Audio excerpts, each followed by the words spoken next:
only 17 days to Super Falcons game against Equatorial Guinea for the first leg of the 2016 Olympic Game qualifier in Port Harcourt. And coach Edwin Okon, who led the team to victory at the African Women's Championship, won't be there for the squad. Rather, his assistant will take charge of that match. Is it really the right time for him to leave that squad?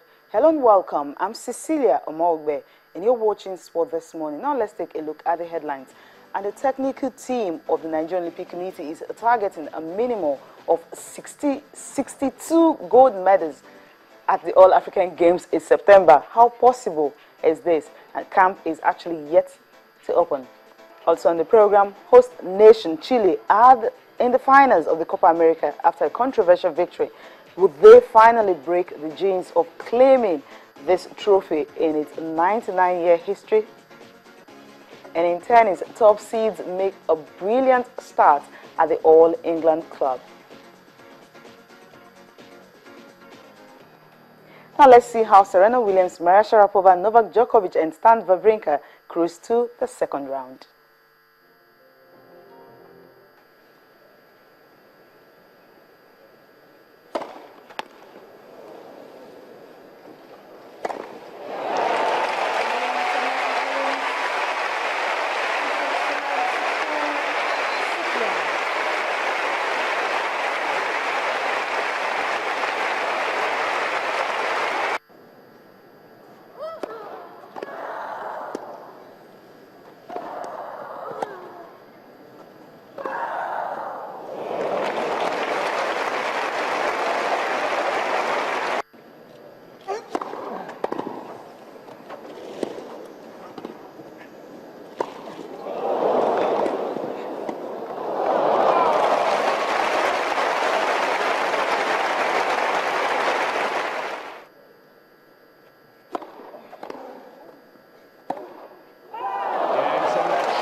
The highlights coming from Wimbledon, and of course you have Wellington Hayes. He's out of the tournament. This will be his last one because after the Australian Open he will definitely call it quits. He's already 34.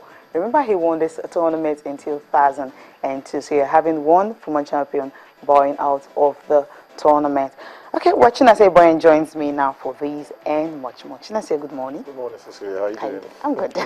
I'm really, really good because I'm enjoying what is happening right now at the All England Club. Now, you guys can talk to us on Twitter, of course, on Facebook, what you think about the sacking or non-renewal of Coach Edwin Okon's contract.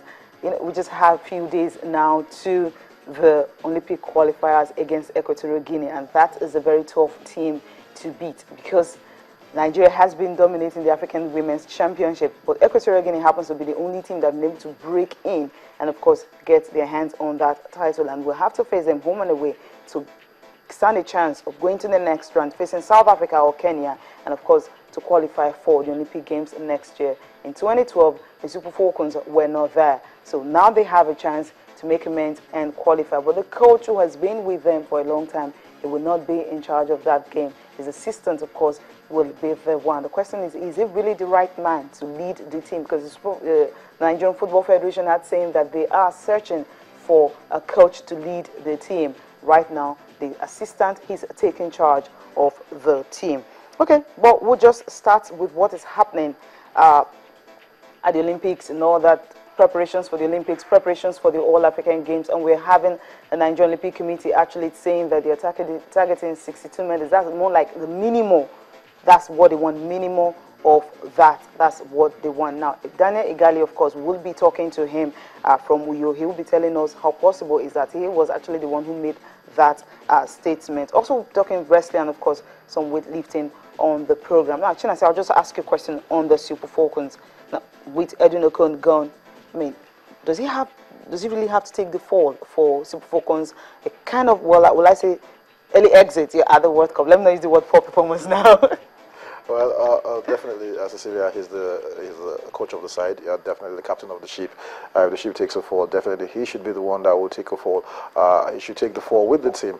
Apparently, I think what did Okon in was the fact that some unguarded comments before the World Cup and after the World Cup, talking about when they were in Canada already, during the World Cup, before the game against Sweden, talking about the fact that he did not need to know his opponents. I think that's a very, very unprofessional statement. You don't come out and say that you don't need to know your opponents when you're in a competition already.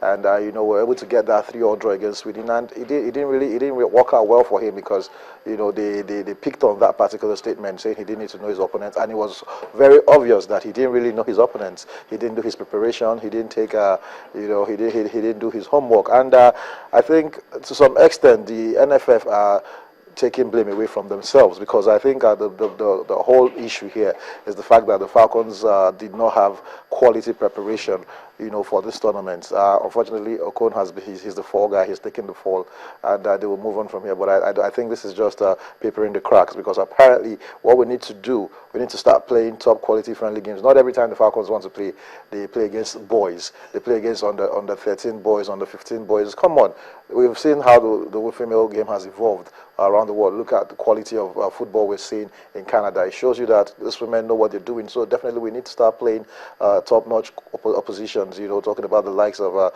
the Canada, likes of France, the likes of Germany. Get friendly games with them. So then when we get coaches, whatever coach we're getting now, if it's going to be a local coach, you send them over there. He gets enlightened, catches up with the things that are happening, the advances in technology, in tactical aspect and technical aspect of the game, and maybe we'll start talking about a coach's performance. I think the NFF should take a huge chunk of the blame then, before you now start dishing it downwards at Okon. But Okon, sorry, he's the fall guy, and he's taking the fall already. He's taking the fall already. Okay, now talking about the women's game, quickly we'll just talk about what is happening in Canada right now. The US, of course, will be facing the Germans tonight about 12:30 a.m. early hours of Wednesday morning. That's when the match will be taking place. And for the Americans, well, the coach is saying that this is what they've been waiting for. But for me, I wish this game was actually the final. That would have really been nice, because these both teams have met 3 times at this stage, and of course everyone was actually expecting them to meet in the final. But of course they were in the same half of the draw, the same side of the draw, so that wasn't possible. They will be facing them tonight. And of course, Coach Jules Ellis, she's really relishing that. And for Morgan also, she's expecting that, okay, they're ready for it. The Germans bring them on, and for them, having scored about 20 goals in this tournament, and the Americans, they're having a very, very stinging, so to speak, defense, and all that, having considered just 1 goal in their opening game, they have been able to lock up all the while. But goals really are not coming for them, unlike the Germans. Let's listen to them.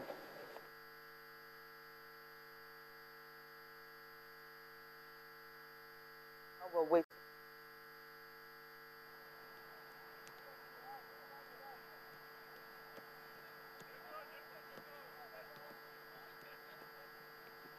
Germany tonight, which is really be a big one for it. Well, we are still expecting that. Quickly, we'll talk our tennis. Wimbledon, I mean, it's been awesome. It's been wonderful for most of the players. Serena Williams, everyone is talking about her Serena Slam and all that, but that's not what she's focusing on. Quickly, we'll just take a look at the games that will be played today. Roger Federer is in action. You're having a Rafael Nadal is also in action. You're having all the top stars in action also. Let's just listen to Serena Williams, what she said immediately after she finished playing this game. She said the media are actually the ones that are talking about the Serena Slam. She's not really focusing on that. Let's listen to her.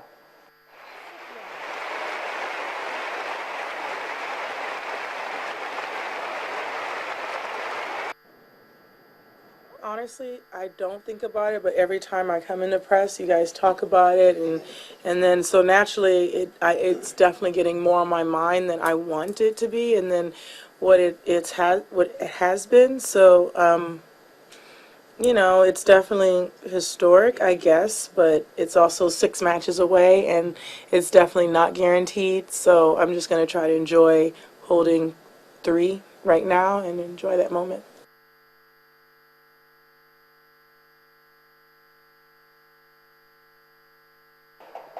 Okay, now for the team, the players that will be on court today, you have Roger Federer, who has won it 7 times. He's going for the 8th time right now. And of course, you also have Rafael Nadal will also be in action for today. You also have Karina Wozniacki, she will also be in action. Simona Halep will also be in action. These are tops. Okay, we have Dima Zumong will be facing Roger Federer, and Mikhail Kukushki will be facing Andy Murray. Thomas Bellucci and Rafael Nadal will be in action. Nicolas Almagro and Gilles Simon will be in action. Alexa Radwanska and Lucy Hedreka will be in action. Duan Yingxing and Eugenia Bouchard will also be in action. Thomas Berdych and Jeremy Chardy, both of them will be in action today. Joey Fresonga and Gilles Simon will also be in action. Nicolas Almagro and Gilles Simon and Gilles Muller and Nicolas Almagro and Gilles Simon will also be in action. Karina Wozniacki and Sai Zheng will be in action. Top games for today. Yeah, fantastic games in store. I would really want to see the one between Thomas Bellucci and Rafael Nadal, because you know that man can always cause an upset. Talking about the Brazilian Thomas Bellucci, Rafael Nadal has not been playing at the optimum yet, so I'm expecting a tough game. But Rafael Nadal can always crank it up. That's what top players do when they get to tournaments. Talking about every other thing that happened in Wimbledon yesterday, of course, the only upset was Carlos Suarez Navarro, the Spaniard. She was upset in the first round. The other players passed in safely. And Serena Williams, you know, winning the first game, saying she has 6 more to go. She's not talking about the Serena Slam. She's achieved that already. Of course. You know, of course, the press will always drum up, whip up sentiments, try to, you know, sensationalize a whole lot of things. Yes, she is currently holding all 3 Grand Slam titles, Grand Slam titles. So if she wins Wimbledon now, she will be holding all of them. You know, that's why they're calling it Serena Slam. And she did it before. She's done it before. But if she can, what she hasn't done is win everything in a calendar year. Yeah. You know, I think the last person that did that was Steffi Graf in '88. I can guess. And she won everything and won the Olympic medal too. Either 88 or 92 now, I can't remember. So that's what Serena should be targeted. If she can get Wimbledon now, then US Open, I think she's the bigger favorite for the US Open than Wimbledon, because I think she prefers hard courts. And it's been a while she won Wimbledon. Petra Kvitova is there. She's going to be a very... But Petra Kvitova, like I said on the show some time ago, she reminds me of Marat Safin.